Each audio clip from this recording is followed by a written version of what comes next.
Everybody. Welcome to another edition of Reigniting Small Business, the podcast. I'm Laura Richards, and I'm here today with Patrick Lee, CEO of Spark Business Institute. Hey, Patrick. Hello. So, Patrick, we have talked about some aspects of today's podcast previously, either in our community banking episode, we had a grant episode, but today we're really honing in on why access to capital and liquidity are really critical missing links in many small businesses and communities, and how the pandemic has really compounded this issue.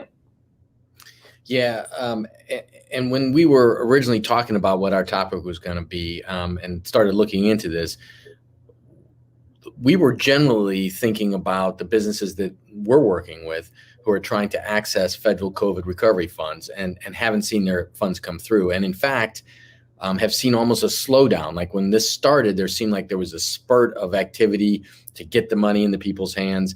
But this round here, I have folks who've been waiting for months, and all they get is when they call into the SBA is yours is in process, we're working on it. We can tell you nothing, which doesn't help a business owner who is, if they're applying for this money, they obviously need it. And, how are they supposed to plan? Because are they actually going to get it? When will it be there, et cetera, right?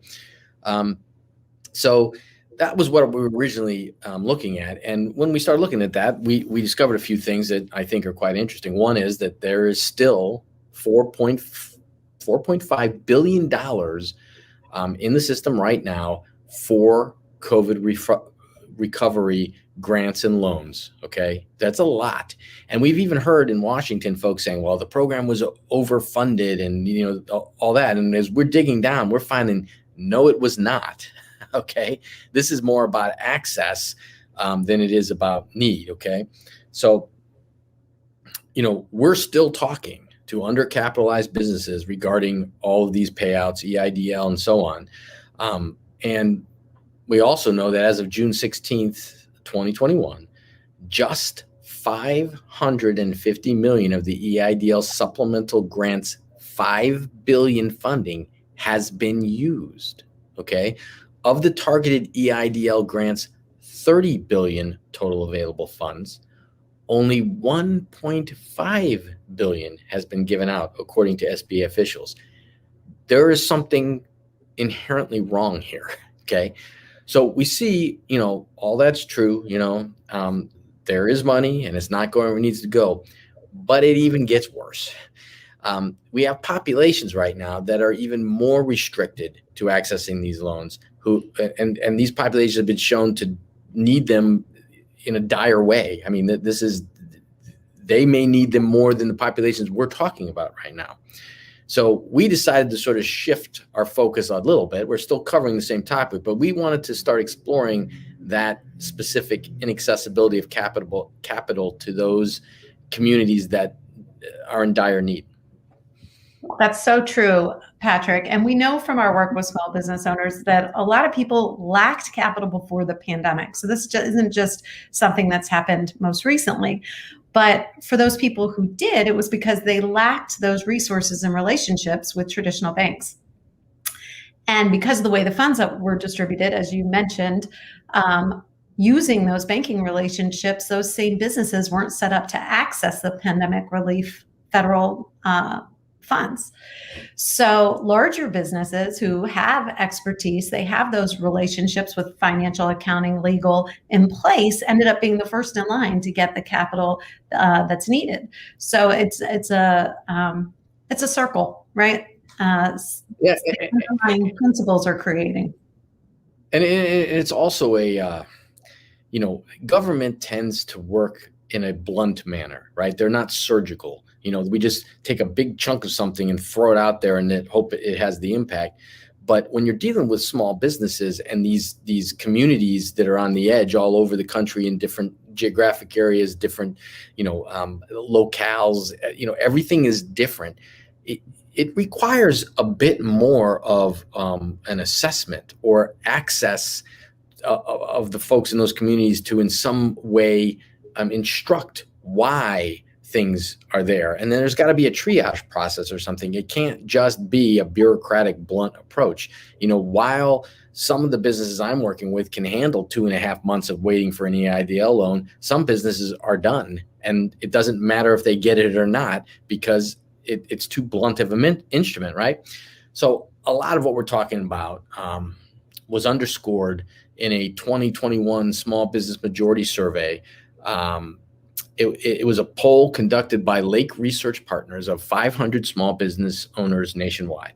And the survey explored how small business owners accessed capital before the COVID-19 crisis, underscoring why many have struggled with federal relief programs now. So before the pandemic hit, more than 1 in 5, it was 21%, of small businesses did not have a business banking relationship with a bank or a credit union.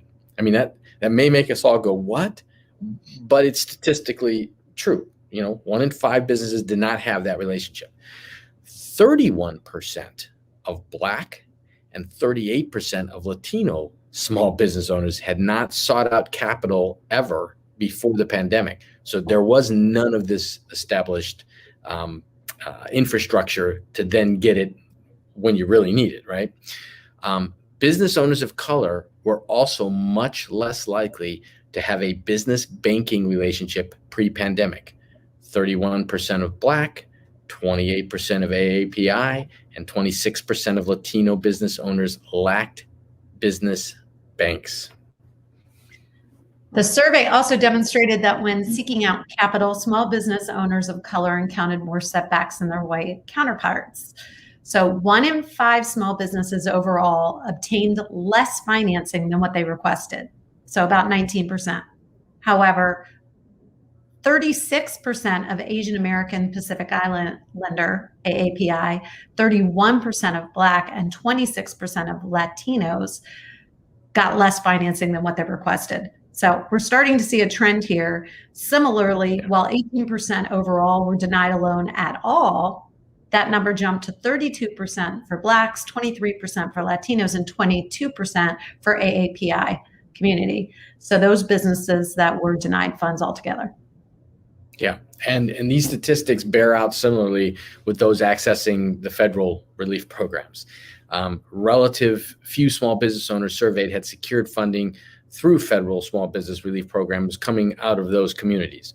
30% of respondents had applied for the Paycheck Protection Program, PPP.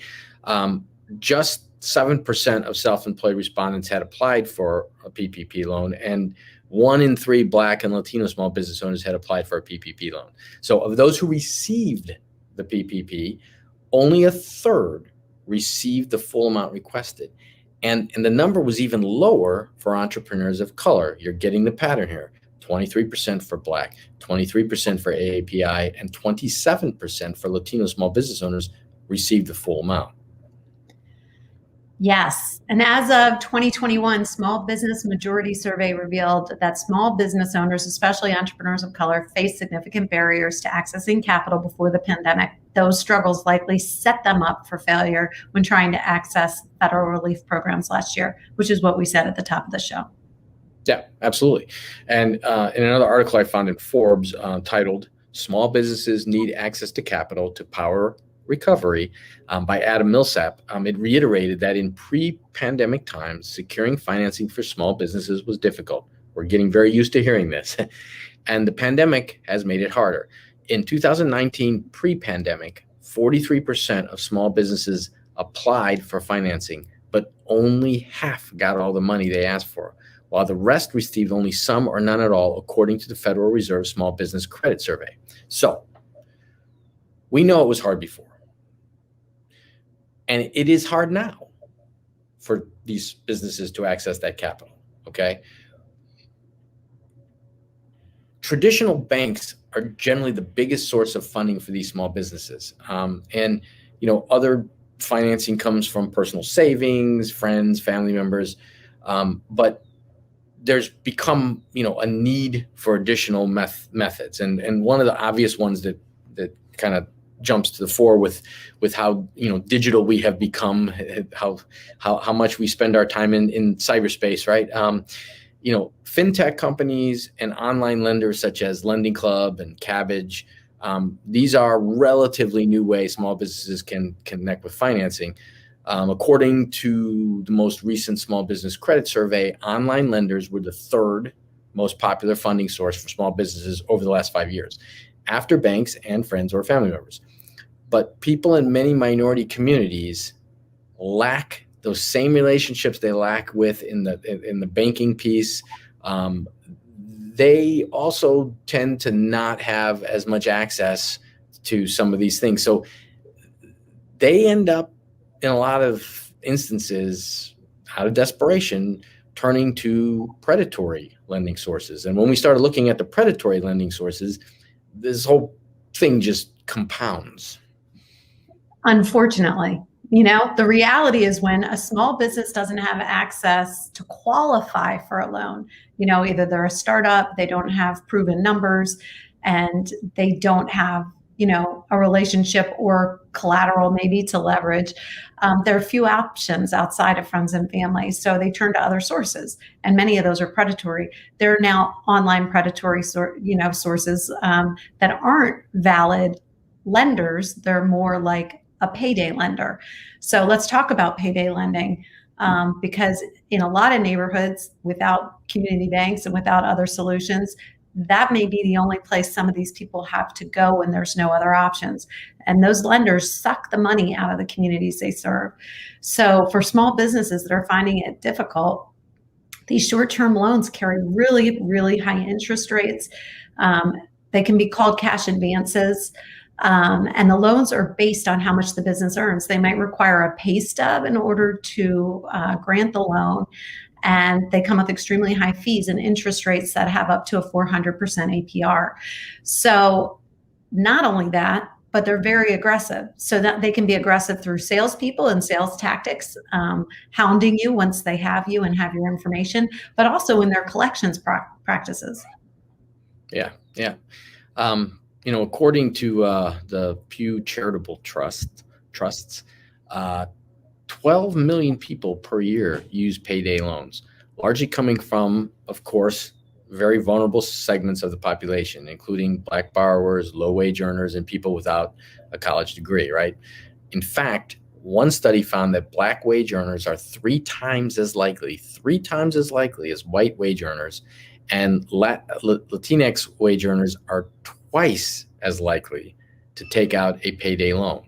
So, the use of payday loans it's not only predatory to the individual, it has been linked to a doubling in bankruptcy rates of those folks who use them. So, we end up here after looking at all of this and dissecting it and all, and we go, the question is, how do we begin to address these inherent disparities and inequities that are baked into this system?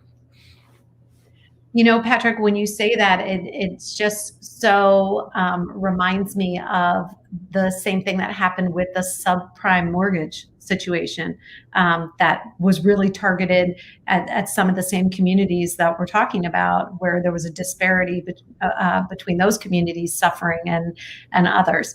So, what it brings the question to me is systemic racism, or really the lack of parity.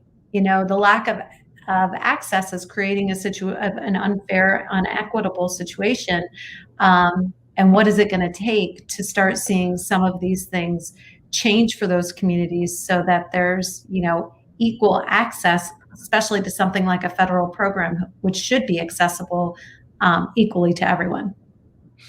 And there's 2 points to that too that need to be addressed. I want to just comment on the systemic racism because, there's a huge topic right now in our society, and people, are talking about this, and they're saying all sorts of things. And one of the things that has come across to me in these conversations is that white folks who hear the word systemic racism and they get a little bit angry, because what that means to them, in their mind, the definition of systemic racism is that every white person's racist. That systemic racism, every white person's racist. But that's not what is meant here. What's meant is these numbers that we see. You cannot deny the statistics. So the systemic, right, is showing signs of some sort of racial bias here. and it's a self-perpetuating one, because once it starts, then the black borrower, or the Latino borrower or whatever, they're even more reluctant to go, because in their minds, well, we're not going to get it anyway. And so then this becomes this vicious circle where it is systemic. We're not accusing you of being racist. We're saying this is playing out, and the more it plays out, the more it self-perpetuates, right? So, that's the first piece for me on this, is that. But the second piece is the predatory nature of what happens. Once there's, blood in the water, the sharks come in, right? So if we're not providing reasonable answers and alternatives in these communities that need it, or with these businesses and borrowers, somebody is going to take advantage. And my biggest frustration, I think, as we look at this, is that we've seen the inability of government in this situation with COVID and all this money and all the SBA, et cetera, to address. They're not addressing this either. This is a blunt force trauma approach that is following the same patterns that we've just uncovered here. And it's such a good point. And I think the thing to urge people that are watching who maybe have been discouraged, or maybe are some of the marginalized people that, we're talking about and to, there is still money there. Advocate for yourself if you haven't gotten it. Put your application in. Call your representatives. And don't stop. Yeah, don't take no for an answer. And here's the thing. At these times, you're under pressure. There's all this happening in your business. You're solely responsible for it. And for you to here's another, I got to joust another windmill, right? Am I really going to have any impact on moving the SBA or that crazy bunch of group in Washington, D.C. that makes these rules, right? Am I really going to have if you don't, what's your alternative? I mean, are you settling in? I mean, I think we say this a lot on our podcast. Part of the answer is advocating. You've got to become an advocate. You've got to become an advocate. In this instance, I wouldn't, as tiring as it is, as frustrating as it is, I wouldn't take no for an answer. I would run this up every flagpole you can run it up, because this needs to become looked at and known. Okay. There is money sitting out there that is earmarked for exactly the situation that you're in, and you cannot access it. Why? Right. I also will say this, this whole conversation is frustrating, because if there's anybody out there to protect us from predatory lenders and all that sort of stuff, it's supposed to be government. And I'm going to get in trouble here, because most of my clients are very anti-government. Small business entrepreneurs typically are, because of all of the hurdles that are placed in their way by government that are needless and silly. Kind of like I said, it's a blunt force instrument. It's not surgical. But even that being said, when you look at it, that's where you expect the guidance to be, right? Who's going to stop that from happening? Who's going to make there be alternatives at the scale we're talking, if it isn't government? And so, I'm looking at this and I'm saying, right now, the money's there. Right now, we need it. We're coming out of COVID. We don't know what's happening. We got the Delta variant starting to do all sorts of things. We've got weird workforce things happening here. Right now, we need to go to the system and make it work for us. And that's on us. Well said. So I hope this has been helpful for those of you tuning in today to hear about capital and liquidity and why they're the critical missing links for a lot of small businesses. We will see you next week on Reigniting Small Business. Bye, everybody.